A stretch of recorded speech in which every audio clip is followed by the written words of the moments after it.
Halo, nama saya Saiful Anwar dari kelas 2M Manajemen SDM NPM 121020320 dari mata kuliah Manajemen Inovatif. Silakan simak video berikut ini. Pembelajaran berbasis kompetensi. Tujuan pendidikan dan pelatihan berbasis kompetensi. Tujuan pendidikan dan pelatihan adalah kompetensi yang diharapkan dicapai peserta setelah menyelesaikan proses diklat.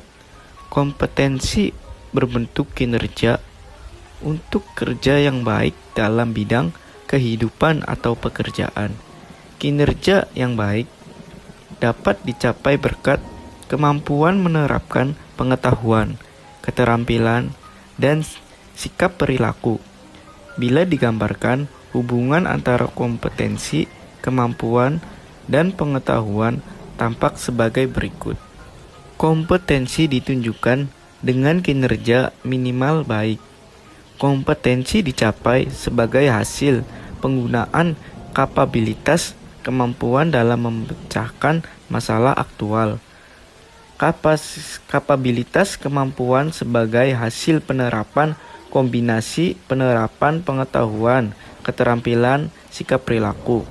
Kapabilitas atau kemampuan disebut kompetensi dasar diperoleh sebagai hasil perpaduan bakat, pengalaman, dan pendidikan menjadi dasar untuk mencapai kompetensi.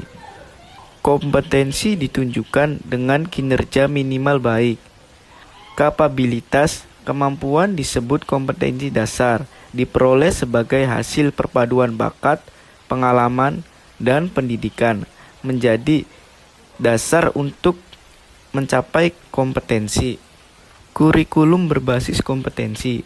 Kurikulum berbasis kompetensi adalah kurikulum yang ditunjukkan untuk menciptakan tamatan yang kompeten dan cerdas dalam membangun identitas budaya dan bangsa.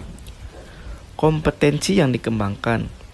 Kompetensi yang dikembangkan berupa keterampilan dan keahlian bertahan hidup dalam perubahan, pertentangan, ketidakmenentuan, ketidakpastian, dan kerumitan dalam kehidupan. Desain dan pembangunan sistem. Desain dan pengembangan sistem pembelajaran dengan seluruh komponen di dalam harus difokuskan pada tujuan pembelajaran yang berisi kompetensi.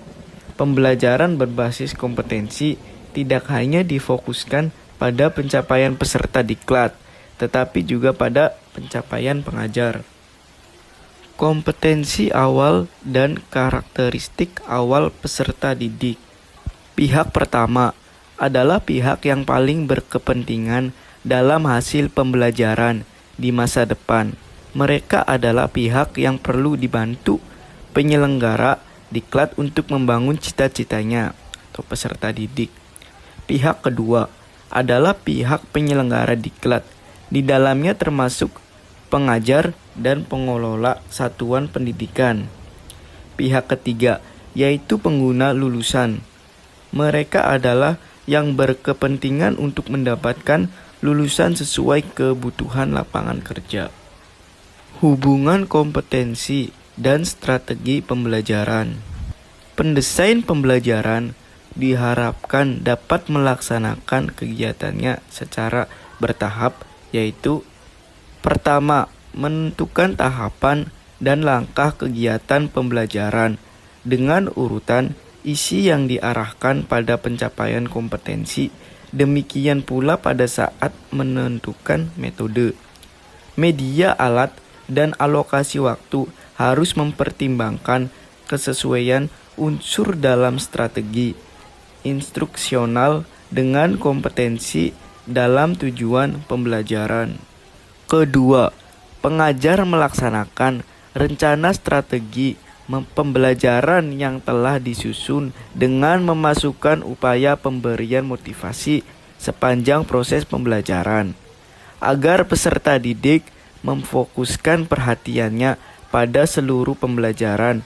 Upaya pemberian motivasi berupa pemberian pujian, penguatan, pemberian latihan relevan dan menanamkan keyakinan kepada peserta didik bahwa ia secara bertahap akan berhasil mencapai kompetensi yang ada pada tujuan pembelajaran.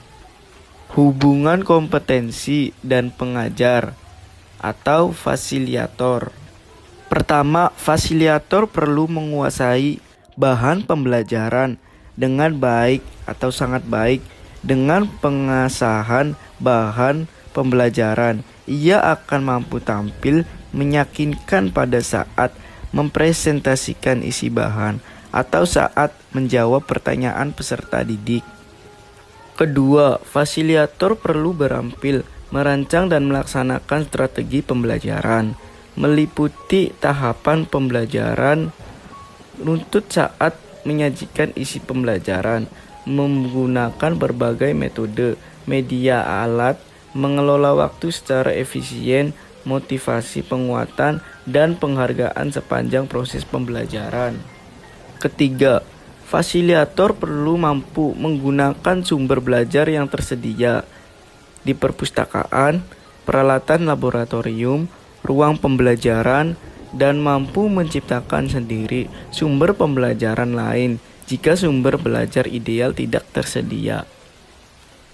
Keempat, fasilitator mampu merancang dan menggunakan alat pengukuran yang baik sesuai kompetensi dalam tujuan pembelajaran. Alat pengukuran yang baik dilihat dari validitas, reliabilitas, dan kepraktisan penggunaannya. Kelima, fasilitator mampu memperoleh dukungan tenaga kependidikan dan pengelola satuan pendidikan di tempat kerja.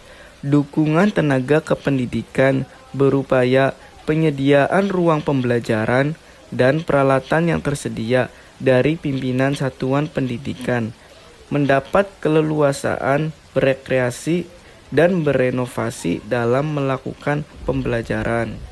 Terima kasih atas perhatiannya. Kurang lebihnya mohon maaf. Wassalamualaikum warahmatullahi wabarakatuh.